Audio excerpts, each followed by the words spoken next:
forth on this. Yeah. With this, so you could say Shazam, Captain Marvel, Well, how like we did at the Nissan commercial. Yeah, that's true. But the thing is this: we're talking about the DC version of Captain Marvel, which he was called that back in 1939 when he made his first appearance.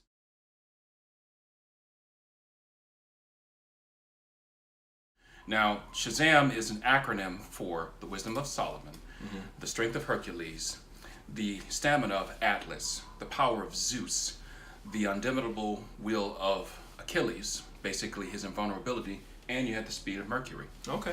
So, and he made his debut in 1939 under the artistry of C.C. Beck and Bill Parker. Now, at the time, that was Wiz Comics #2.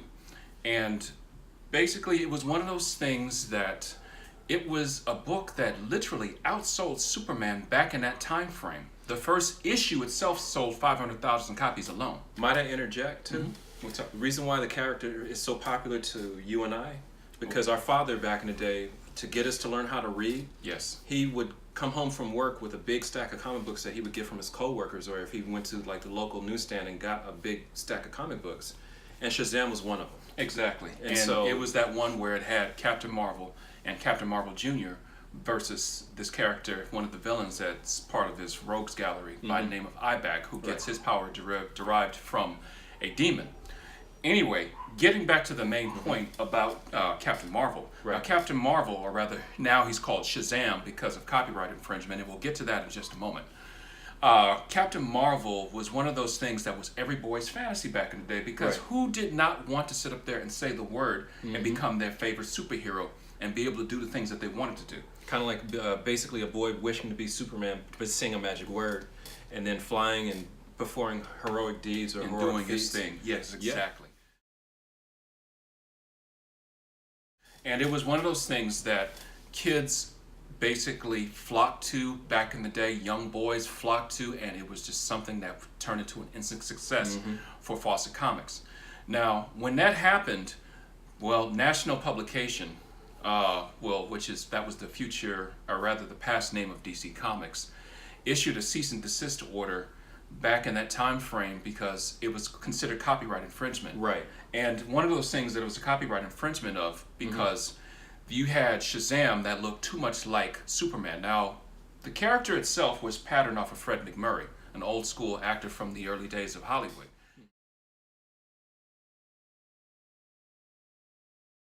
And he basically was the one that gave the whole chiseled look, and that's what C.C. Beck was going for, something that kids would like, and it was kept simple, and the stories were fun, but his main nemesis was Dr. Sivana. But getting back to the main Dude, point. can I interject for one second? Sure, what's up? Back in the day when those comics were out at that time, Oh, yeah. one of the things that now as an adult I see, and it's kind of funny to mention that, is just basically, how is it that you're going to transform into this heroic superhero and you're going to be sitting up there flying around with your eyes closed like this? Well, that was the whole fun of the book, man, because it was one of those things. But how you going to walk around with your eyes closed Well, like that's that, the man? way he was designed. I love the character and everything, But he opened up his eyes a few times. You have to give him credit for that that's when true. they were drawing him. But remember also too, there was an animated series that came out in the 80s, And it was actually 1981 when it came out. It was on NBC. and back in the day, they did the same thing. They have him transformed into Captain Marvel, and he's walking around with his eyes just. And I'm like, And that at that time, Billy Batson Right. was basically an orphan on the street. Mm-hmm.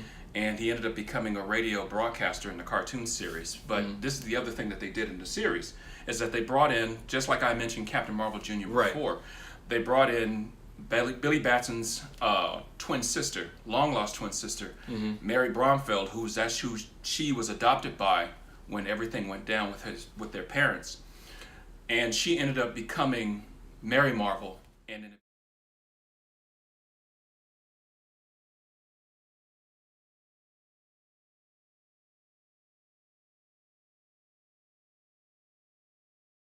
eventually, when they had to save Freddie Freeman's life, and he basically stayed a 14-year-old rather than changing it into adult like Billy Batson and Mary Batson did. And all he had to do was say the words of his favorite superhero, Captain Marvel, and he Right. would become Captain Marvel Jr. I want to interject too. They really didn't talk about what happened to his parents back in the day in those older comics. No. But what I like though that came out in the 90s, It was the Power the of Shazam. Power of Shazam Yes. graphic novel.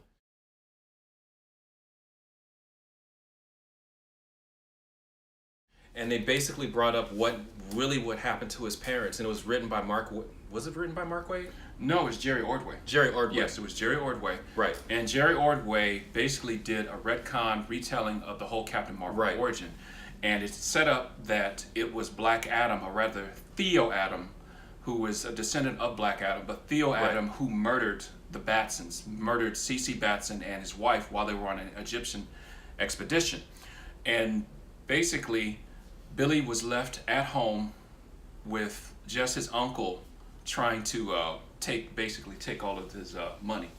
And eventually he did. He kicked the kid out, kicked Right. Billy out on the street. And Mary went elsewhere just to protect her, but she ended up being adopted by the Bromfelds. Right, exactly. And then when Billy was founded on the street by this mysterious man in a Dark cloak, trench coat. yes, he was put on a subway, which took him to the Rock of Eternity. There he had met the wizard and found out that he was the next in line to become the champion that the wizard had picked out because of his innocence and his look on the world, that he would become the next champion called Captain Marvel.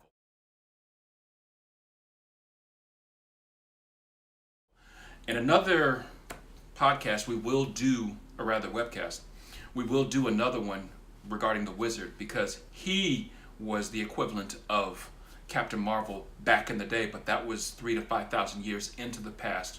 Right. And it was under the guidance of different gods. Right. That basically Shazam made up different names, but it was different gods at that time who gave him those powers. But No. once he got to a certain point, he stayed an adult and never looked back, because had he changed back into his normal self, he would have basically turned to a pile of dust. Right, exactly. And also too, one thing I liked about the Power of Shazam when that came out back in the day, it was well written, it was beautifully drawn, and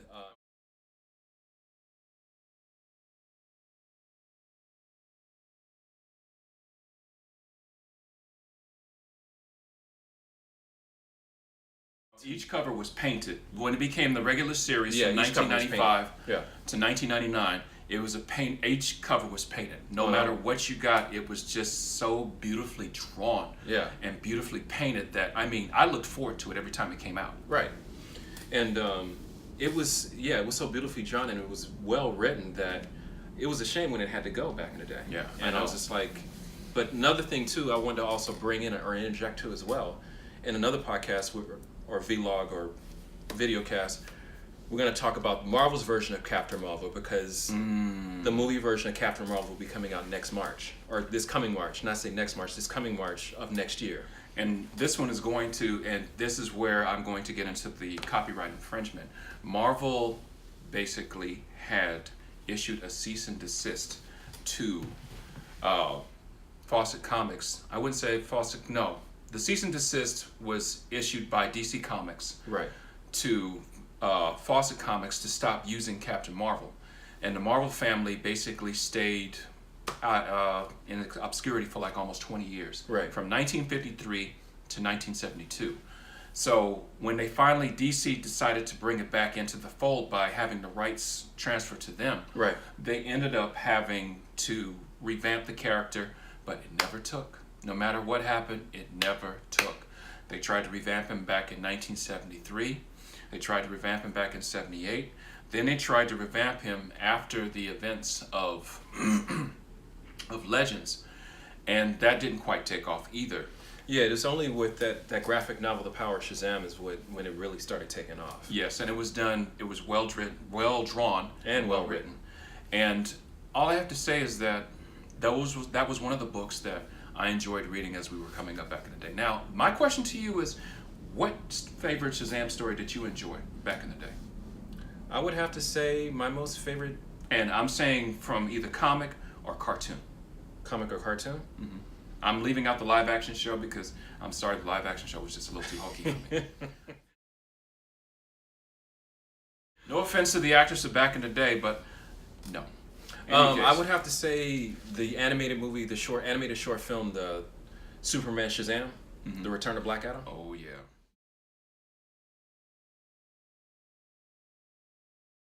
They basically ended up having to team up against Black Adam because the Wizard was voiced by the late James Garner to play, basically to guide Billy into becoming Captain Marvel. And one thing I liked about that is because it also introduced, even though Black Adam's been around, because Black Adam basically is the antithesis of Shazam. Right. He's the black, like it's Black Adam, like with a black dark heart. And basically he's against everything that Captain Marvel / Shazam, because he felt like he could rule. Yeah, he felt like he could rule over. Yeah, and he felt like he was above people. He felt like he was above normal mortal people. Exactly. And he would always like hover or act like he would not touch the ground. Yeah, act like he's too good to touch the ground. Exactly. And I'm like, wow. And when he went up against Superman, literally Superman and him went toe to toe in that cartoon. Right. And the thing was, in that cartoon that I liked about that is that Superman was vulnerable to magic. So yes, Black Adam hurt Superman really bad. You saw him actually get hurt and beat, but he still stood up to Black Adam no matter what, because he flat out says, I've stood up to bullies bigger than him. Right. Now, my most favorite one would have to be Justice League Unlimited, and that was the cartoon series that was on the air back in the day. And that was the episode called Clash. Oh, yeah, that's... and that was the one where it touched upon Superman and Captain Marvel literally going at it toe to toe. And it was all because of a misunderstanding. And this was also based off of the one of our other favorite graphic novels that we read back in the day. We'll touch upon that later, which is called Kingdom Come.